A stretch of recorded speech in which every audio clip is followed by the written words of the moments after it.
दोस्तों बहुत बहुत स्वागत करता हूं आप सभी का। दोस्तों एक ऐसी खबर जिसे टीवी मीडिया नहीं दिखा रहा है। आपको पता है कि बिहार के बोधगया में महामुक्ति आंदोलन चल रहा है और उससे जुड़े लोगों को अब डराया जा रहा है, धमकाया जा रहा है। जो लोग बोधगया में इस समय आंदोलन कर रहे हैं, जो लोग कह रहे हैं कि बीटी एक्ट को रिपील किया जाए, ये असंवैधानिक है, अब उन लोगों को गिरफ्तार किया जा रहा है, उनके खिलाफ केसेस दर्ज किए जा रहे हैं। वैसे तो बोधगया मंदिर मुक्ति आंदोलन से हज़ारों लोग जुड़े हुए हैं, लाखों लोग जुड़े हुए हैं, लेकिन सबसे ज़्यादा अगर कोई चर्चित चेहरा इस आंदोलन में दिखा तो ये हैं भंते विनय आचार्य।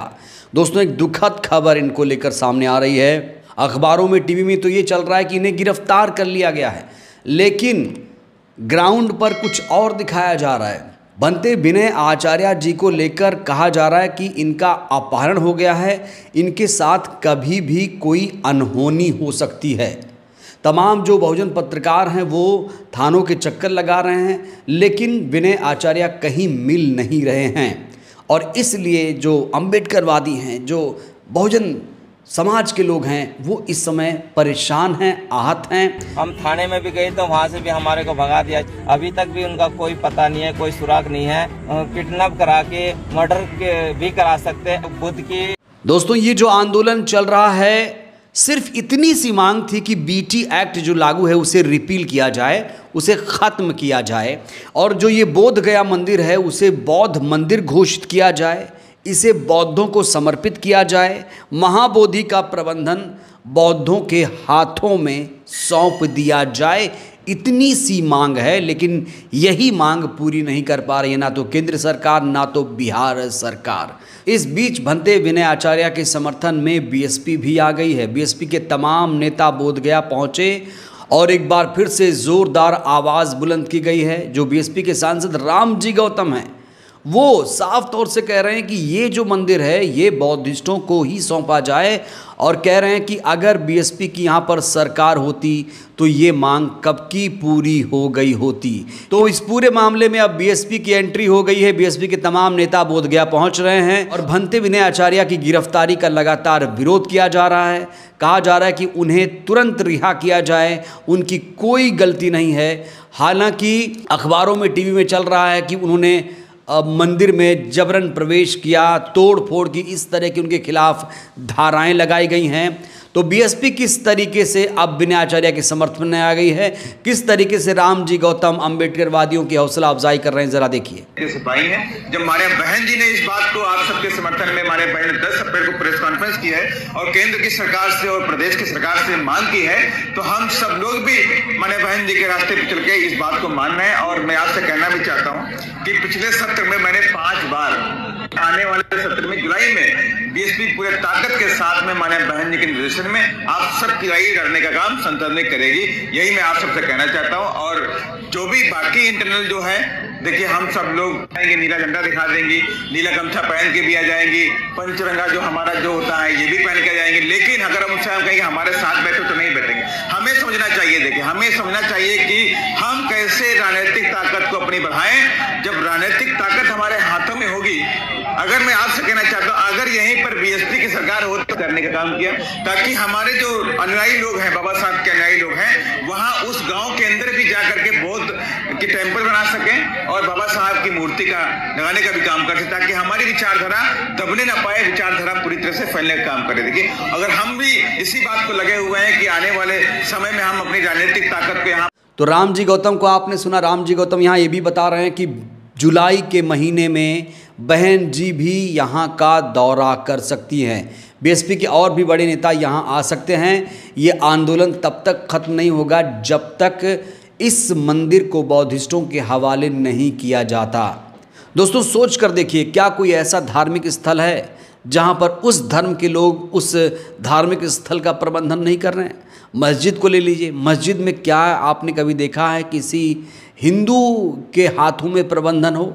आप राम मंदिर को देखिए, क्या उस मंदिर प्रबंधन कमेटी में कोई मुसलमान सदस्य होता है? नहीं होता है। तो इसी को आधार बनाते हुए तमाम अम्बेडकरवादी कह रहे हैं कि अब जो बोधगया मंदिर है वो हमारे हवाले कर दिया जाए। अब जो बौद्ध समुदाय है वो किसी भी कीमत पर इस मंदिर का प्रबंधन अपने हाथों में लेना चाहता है। लेकिन विनय आचार्य जी की जिस तरीके से गिरफ्तारी हुई है दोस्तों, वो यकीनन हैरान कर देने वाली है। लोग कह रहे हैं विनय आचार्य जी का अभी कोई अता पता नहीं है। हालांकि कुछ अखबार ये दावा कर रहे हैं कि उन्हें थाने में रखा गया है, अभी उन्हें कोर्ट में पेश किया जाएगा, इस तरीके की खबरें आ रही हैं। सच कोई बता नहीं रहा है। जो सोशल मीडिया के जर्नलिस्ट हैं वो खबरें छान कर ला रहे हैं। सोशल मीडिया के तमाम जर्नलिस्ट इस समय एक्टिव हैं ग्राउंड पर, और वो कह रहे हैं कि हमें भंते विनय आचार्य नहीं मिल रहे हैं। वहीं बीएसपी ने जिस तरीके से एक्टिविटी दिखाई है दोस्तों, इस तरीके की एक्टिविटी किसी पार्टी ने अभी तक नहीं दिखाई। ना तो आरजेडी ने दिखाई, ना तो जेडीयू ने दिखाई, ना तो आरएलपी ने दिखाई, ना तो बीजेपी ने दिखाई, और ना ही कांग्रेस पार्टी ने दिखाई। और इसीलिए रामजी गौतम साफ तौर से कह रहे हैं कि इस बार बिहार में सिर्फ बसपा का राज आएगा।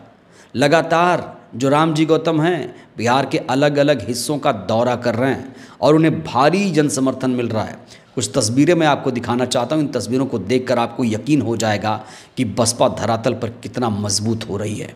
बोध गया मंदिर आंदोलन का सबसे ज़्यादा पुरजोर तरीके से अगर किसी पार्टी ने समर्थन किया तो वो बीएसपी है।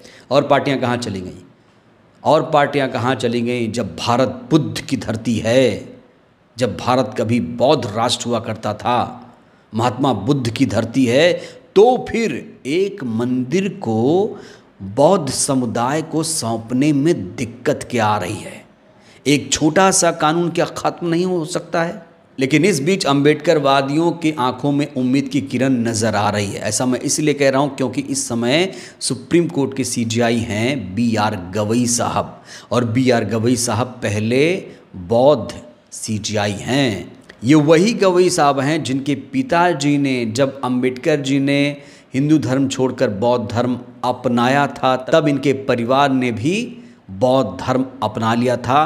तो BR गवई का जो पूरा परिवार है बौद्धिस्ट है, और कहा जा रहा है कि हो सकता है आने वाले दिनों में गवई साहब बोध गया का भी दौरा करें और इस मामले में जो भी याचिकाएं लगाई गई हैं उस पर सुनवाई करते हुए ये जो एक्ट है इसे रिपील करने में कुछ मदद हो सके। देखिए, बहुत चुटकी का काम है ये। बिहार सरकार चाहे तो तुरंत इसे ख़त्म किया जा सकता है, केंद्र सरकार चाहे तुरंत ख़त्म किया जा सकता है, राज्यपाल आदेश दे दे, राष्ट्रपति आदेश दे दें, लेकिन सब खामोश हैं। इसीलिए अब निगाहें सीजेआई पर हैं। सीजेआई BR गवई हो सकता है इसमें कोई क्रांतिकारी फैसला लें, और सीजेआई गवई साहब से बहुत सारी उम्मीदें इस समय अम्बेडकरवादियों को हैं, बहुजन समाज को हैं। अब BR गवई साहब इसको लेकर क्या फ़ैसला लेंगे, पूरे देश की निगाहें इस पर टिकी हुई हैं। लेकिन चिंता इस बात को लेकर भी है कि भंते विनय आचार्य कहाँ हैं, किस हालत में हैं, वो कोई इसके बारे में बता नहीं रहा है। और जो आंदोलन चल रहा था उसे लगातार कमज़ोर किया जा रहा है। अगर तमाम अम्बेडकरवादी पार्टियां साथ आ जाएं तो ये जो आंदोलन है और मजबूत हो जाएगा। और बीएसपी जिस तरीके से दावा कर रही है कि अगर बिहार में बीएसपी की सरकार होती तो ये जो कानून है तुरंत ख़त्म कर दिया जाता है। बहरहाल इस वीडियो में इतना ही।